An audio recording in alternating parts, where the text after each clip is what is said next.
বিষ্ণু ইসলাম একবার ওয়াশরুম সেরে এসে দেখলেন কে যেন অজুর পানি রেখে গিয়েছে।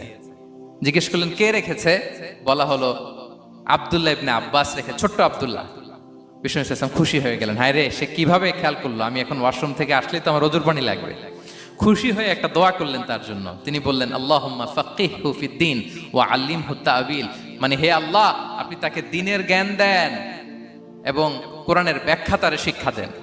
বিশ্বনবীর এই দোয়া এমন ভাবে কবুল হয়েছে, এই আব্দুল্লাহ ইবনে আব্বাস যত মুফাসসির পৃথিবীতে আসবে সকল মুফাসসিরদের সম্রাট হিসেবে আল্লাহ তাকে কবুল করেছেন। বিশ্বনবীর দোয়া তারা পেয়েছেন।